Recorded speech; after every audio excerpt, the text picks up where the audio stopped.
What's good, y'all? SpazzoReactz back with another vid. Today, we doing a part 2 to the Hackle interview. I know y'all been wanting it, so I'm back and I'm here to deliver. Now, before we get to the vid, make sure I hit the description, go to the last link, click on it, put your number in. Yeah, it's time for exclusive offers and deal for my merch drop. Again. Anyway, I ain't gonna lie, bro. With the merch, I gotta buy in bulk. I feel like pre-orders, bro. I don't know. Cause I don't feel like niggas really trust pre-orders. Like, cause niggas is out here getting scammed and shit. I don't know. But anyway, y'all, let's get to the vid. High quality content, editing like a pro, and streaming like a star was as pizza. But again, it was at that same shopping center, so it was like a new. You stay in the same shopping center. It was you walking see distance. the whole old squad from the old job. No, straight up. It was hella funny. There's like a few people that worked there that went to that place. It was new too. And it was the same thing because that was the newest place that opened after those two places. So it was busy as hell. And like, oh my God, that shit made me hate people. Like straight up made me hate people. Oh my God. I'd be so mad all the time. And in that moment, you had no idea that in a few years you would be answering 6,000 emails about a shirt order. Yeah, no idea. No idea at all. Customer service. Yeah, nah, fuck it, bro. The people that work in the food industry, are big heroes, shout out to them. Like heroes, bro. That shit's hard, bro. That shit's brutal. That shit's harder than what I do now. Absolutely. Like, way harder than what I do now. Absolutely. Like significant. Like all the shit that we like, bro. That shit is fucking hard, and like they don't get paid shit, which is crazy. Like that shit was so hard, bro. So that led to Roundtable, and Roundtable was your last job. Last job, yeah. No, but wait, where did I work? I worked at I stopped working at Pyology, and then I went to CarMax. I worked at CarMax. Oh, really? Yeah. For one day. I put up that job for one day. I still have this shirt. I'll be wearing that shit to the gym and shit. It's kind of fire. But anyways, I went for one day and I just never went back because it was just like annoying. That's so real, bro. Hate jobs. Telling you. And I ain't gonna lie, I might get a job again. I'm not sure. Like, cause, bro, my psychologist said that I should apply for disability. Bro, if that disability shit does not work, I gotta get a job or something. For real. I need to, invest in myself. And I can't do that shit with no money. I just don't know where I work. I know I work at retail, but I don't know what store. Like they had me on the computer doing all this stupid shit. And I was like, bro, I just want to make some money. Yeah. I don't want to like sit here and do this boring shit. And I quit. And I went to Toyota, Elk Grove Toyota. I worked there for a while. Shout out to how long was it? Oh, longer than a week? Nah, yeah, it was longer than a week. Definitely, I worked there for like a year. Oh, okay. Yeah, I worked in like at first I worked in like I was a lot porter, so I would like drive, basically like valet. Yeah. I would like drive the cars that were coming in for service. I'd go drive it into like the service bay or whatever, and then walk back the papers or whatever. And then I moved to customer relations, and I was like in like an office. Oh wow. Had to wear like a fucking suit and tie. Really? And shit, yeah. Holy shit. shit. I was doing just like hella like office work and shit. But I was working long ass hours. Like in the office, like it was like 9 hours, and like wow. I was there all the time, and just like I would do all my work so fast that I would just be sitting there for like 5 hours. Just the worst. Yeah. It's the worst feeling. I was so bored. I learned how to solve a Rubik's Cube at that job. And that's like my fucking like party trick. I wish we had the Rubik's Cube on us. That'd be great content, dude. Yeah, I can solve one of those pretty fast. Brutal. But then I went over to fucking Roundtable, and that was my last job. So Burlapper existed when you met Cemetery, or no? Yeah, I was like already like over it at the time, and I'd like stopped posting on that account and shit. And then we linked up, and then I used the same account for when I started the Hackle shit. But it was crazy though, because like there's only like 100 people who followed that account, and somehow they like I saw online how I even found the songs. I don't know if they're out there, but they're out there. But the song names are out there. And then in the forum, I saw that someone happened to follow you. Yeah, like bro, like how is that even? I don't like out of those hundreds, somebody was also a fan of Cemetery or whatever, and like crazy. Followed your career. It's wild. Yeah, but whatever. So where the name? Okay, a Burlapper where does that name come from? We believe in a future where every person has the opportunity I swear, she's so fine, bro. not just to get by, but to get ahead. Building up the middle class will be a defining goal of my presidency. Like, why is she so fine? Save money and What is make money going on on? Depop. Buy your favorite brands secondhand for cheaper than retail. Enough. So I think it was Buck or Cemetery said something on a song. It was like burlap something. I was like, burlap sounds cool. Yeah. And I was like, I'm gonna steal that. And I stole that. Made So a then burlapper. you end that and you start the Hackle project. Yeah. What does Hackle mean? It just sounded cool. I don't know. We were just like, me and Cemetery were just like thinking of names. And that was just one of them that came up. It just sounded cool. It's And, like, and then the Hackle down on him shit. Like yeah, it was like, that too. it was like, you know how like Soldier Boy is like Soldier Boy Tell Him? Yeah, It was like that. that's crazy. And it's like, I don't know. And then H-Doe sounds cool. It's easy to It's say. sick. Hella easy to say. H-Doe. Yeah. H-Doe. Easy H-Doe. fucking easy ass ad lib. But it don't mean nothing. I don't there's no meaning behind it. But it just sounds cool. I think it sounds cool. Hackle down on him, H-Doe. It sounds sick. Yeah. Hackle. The I first- wish I had the Instagram handle just Hackle though. That'd be fire. Who has it? I don't know. That's a OG ass name. That'd be hella hard to get. Or It's- imagine H-Doe. Imagine H-Doe Instagram handle. That'd be crazy. also- That's impossible. It's also, there's a new rule, and it comes up a lot for me with other artists I work with. You can't, Meta, who owns Instagram, will, if you reach a certain level of cloud and it's coming from the right source, like a record label or something, you can in some cases claim a name, Yeah. but they no longer do 5 letters or less because there was a lot of drama around those names. There's like a black market of like Yeah, because hacking accounts and this and that Fools because sell they those want for it a so lot. short, and they shut that down. But they'll still do it. So Hackle could work maybe, but that'd be crazy. That'd Yeah. be so fire. so Peterbilt came out with Cemetery in 2021. That's the first song that you recorded with him. Yeah, we recorded it at his parents' house, like a little janky setup. We recorded it there. So And- are you like in Haunted Mound at this point, or is it just like Yeah, we're I was in friends Haunted Mound, and- yeah. Okay. Yeah, I was in Haunted Mound. Like even when I was helping out with the videos, I was in Haunted Mound, and I was doing the videos for a while before I even like did the songs, and or did Had that you song. ever shot videos, or I know he's very like, here's how I want the shot, just hold the camera. Nah, it was literally just like hold the camera, Yeah. and fucking Yeah. go crazy, and I know it looks cool, so Yeah. Yeah. it was pretty easy. So are there any stories that you remember from recording that song at his house? Nah, that's You don't remember? there's like nothing even be talked about that. Like it was pretty straightforward. We just had the beat from Grimoire, I believe, and we were just like, we just made the song. And at the time, I was hella into like Peterbilt trucks, like the 379s and the 389s, like the big ass ones with like the stretched chassis and shit. I was hella into that, and like my Instagram feed had hella those.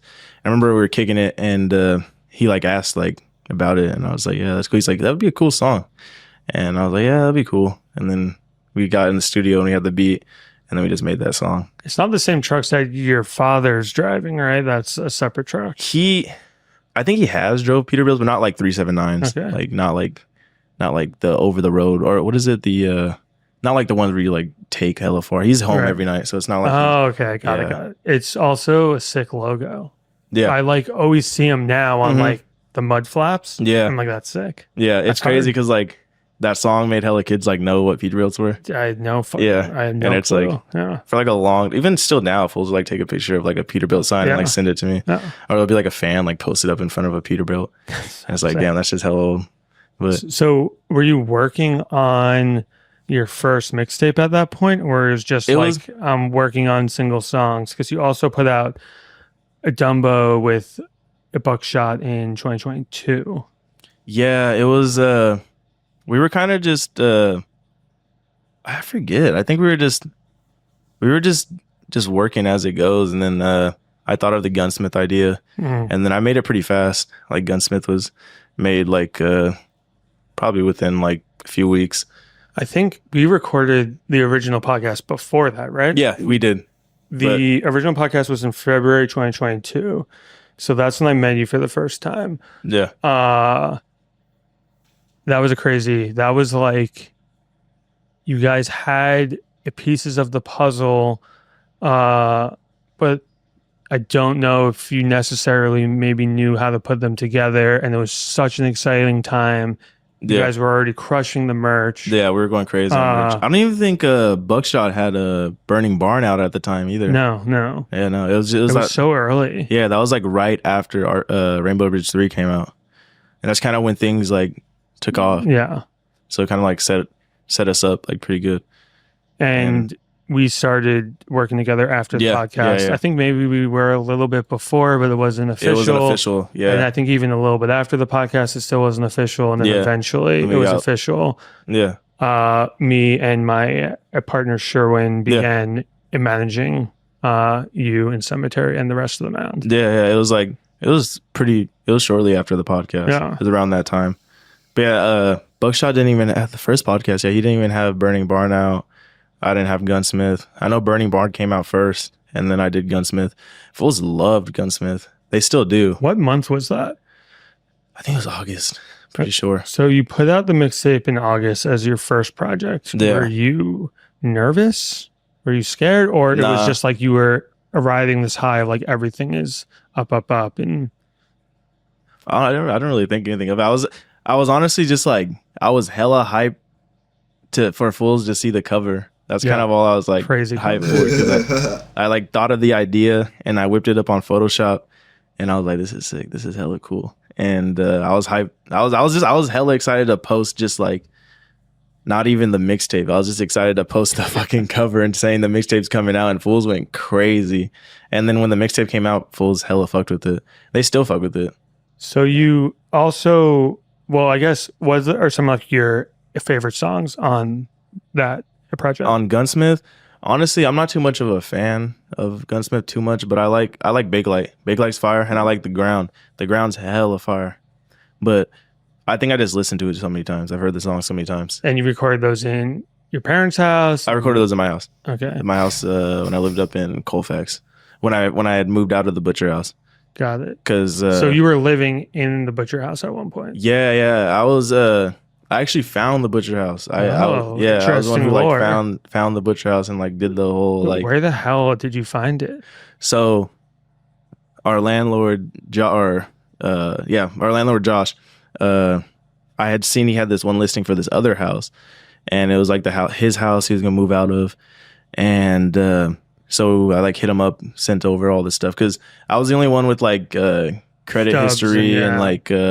Credit history and like rental history and shit like that. So I was the one to like do all of it, and we like linked up with him, and I guess he like ended up not moving out of his house, and he's like, but I do have this other house, like you guys can, and it was right down the street. So we drove over there and we went over there, and he was fixing it up, and because it was an old ass house, it was built in like 1912, and he was fixing it up or whatever, and he's like, yeah, we have this one, you guys can move into this one, and then we moved in, and you saw it and you were like, this is perfect. Yeah. Like, oh my God. It worked out perfect. Yeah, this is perfect. And it was like on like 3 acres and shit, so we can be hella loud. Oh yeah. And it was cool. I lived there for a bit. I lived there not even a full year because we moved in together because like we didn't have that much bread. Mm-hmm. And then once we started making hella bread, like it didn't make sense to live together. Right. Like because we're both grown men. Like there's no reason why we should live together. It wasn't like, oh, I gotta get away from this fool. Like it was just like we got hella bread now. It's like just like that's the entire point of working. You want your own spot. So then I moved out, got my own crib like 40 minutes away. It was like up I-80, like up in Colfax. I lived like also in the woods too. It was sick. And then like at that house I had a crazy, when we were doing the Europe tour, there was a crazy ass storm and a tree fell on my house. That. Yeah, a tree fell on my house, and I was like, yeah, I got to get up out of here. I can't live here no more. I thought I would like the snow because I never like was around the snow when I was a kid. Yeah. And whenever we did go to the snow, it was like an event. It was like real, like it was like a trip. It was like, we're gonna go get completely layered. Yeah, like it's like, oh, we're gonna go to the snow. Like that was the move. But then living in the snow, fuck that. I will never live in the snow ever again. Not be able to leave the house because it was snowing is not fun. Fuck and like the power going out and shit, bro. And like also living up there, you got to pay for like, there's no like PG&E out there, or there is, but they only do electrical. So you got to pay for propane. You're like off the grid pretty much. Yeah. And propane was hella expensive. And like, Shout out to Hackle. yeah, I've never watched King of the Hill. I'm not gonna hold. You got to. It's an incredible show. Bro, King of the Hill, bro. I remember that used to come on, what's it called? You would know when it's like about time, because I was a kid, right? Bro, I'll be posted up in my room watching Cartoon Network. All of a sudden, Cartoon Network does that transition where it says, "Good night, y'all." And then all of a sudden you hear, dun, dun, dun, dun, dun, dun. Dun, dun, dun, dun, dun, dun, dun, dun, dun, dun. And I wouldn't even stay to watch King of the Hill, bro. I thought King of the Hill was boring. I ain't gonna lie. I think it had like a few good scenes in the show, but other than that, bro, I was not watching King of the Hill. But it was too much. I couldn't do the snow. So the mixtape, it comes out in August 2022. The first show ever. That was like, it was like a week after, I think. It was supposed to be in Oakland. Yeah, and it got canceled because we got COVID. It got canceled. It was still fucking crazy. Then we pushed it like a month, and then I think everyone was in LA, and we did it in LA at the Echo, and it sold out in I think 3 or 5 Bro, minutes. that was crazy. It was like 350 cap or something like that. Yeah. Sold out in a couple minutes, and the show was wild too. That was crazy. That was like our first time on stage too, like going out there and like fools like screaming and shit. It was. And what was that like for you? For like the first experience to see all this in real life for the first time and not just online? Bro, that shit felt like I was like Michael Jackson or some shit. That shit made me feel like a superstar. Like being on stage and like fools are screaming the names or screaming the words to like the song that I just dropped not too long ago. That was crazy. And honestly, still to this day, it's crazy. Like going out on stage and like fools knowing the words to your songs. Like it's insane. Like fools like being excited to see you and shit. Like, I don't know. It's a weird feeling. Like there's nothing like it, honestly. Like I don't feel that. I don't feel like that cool, but like these kids make me feel like hella cool. Yeah. I just feel like a normal person. Like, but when you go out on stage, like you feel like a fucking superstar. You just feel crazy. Like you get like this like adrenaline. Like it's crazy. It's sick. Like, and taking pictures of the fans and shit. Like that's just so cool. Yeah, and like so fucking sick. signing their shit and all that. And the craziest thing to me is like seeing kids wearing like my shirt, like seeing kids wearing a shirt with my face on it. Yeah. Like this face right here on a shirt is crazy. Like I can't even like put into words. It's wild, especially in other countries too. Like there's kids that don't even speak English that are wearing a shirt that has my face on it. Like we can't even communicate and you like me enough that you're wearing a shirt with my face on it and my name on it. And it's just, That's so real, bro. That's so real, man. it's just wild. Just all the shirts, all the Haunted Mouse shirts, just like, damn, like that's my brand. These kids are rocking it. And I fuck with them all. I love it. I love them. Unreal. They're amazing. Some of them are a little weird, but there's a lot of cool ones out there. I fuck with the fans. A lot of people be like, oh, like they hate their fans and shit. Like, bro, I don't hate my fans. I love my fans. Like, I love you guys. Like, you guys make this happen. I feel like it's just like a meme at this point. I guess I get maybe where it originated from, like the earlier days, but like at this point, it's like you guys, after every show, you're out there, photos, autographs. Bro, every show. Like you're now more responding to messages and comments more, and you know, it was like a growing pain of like all of this was new to y'all as well. Yeah, like I don't know, like you said, every show, like every show we go out, and if we're not like tanked, like we'll go out there and go say what's up. And you can ask any fan that has ever met like any of us, like we're cool people, we're normal people. Like there's nothing to be scared of or nothing. Like we're not gonna do nothing. Like just don't also invade a personal space. Yeah, like don't just like walk up on us and say like our real names, like you're our friends or some shit, like or don't like just don't do no wild shit and like don't you'll be shove cool. a phone in someone's face. Exactly. Just like just be cool. Just be cool. You can get a picture. I'll sign your shit. I'm probably more excited to do that shit than they are. Like so like don't be scared. Bro, like it's weird for me because I'm the manager and I'm at these shows and I'm focused on the show being produced and Are you guys in with Sherwin of what's in the green room and making sure the show's running on time and making sure the venue is proper, whatever, and then I'll be asked for photos, and they'll scream my name. Yeah, I'm like, that's It's how crazy. fucking crazy the fans are. Yeah, Like, even the managers, like, bro, they'll be asking like, or like just anyone around us like for pictures and shit. Yeah. Like, bro, they ask like my friend like Zach and yeah, Jared. yeah. Like they be asking them for Legends. pictures and shit. Like, oh yeah, big shout out to Zach and Jared. Those are my day one friends. Are those friends from high school? Yeah, I've known them since I was like elementary school, Oh, like wow. a kid. Yeah, Sick. I've known Zach and Jared for a minute. Fucking Get Money and Die on Instagram and 5scan on Instagram.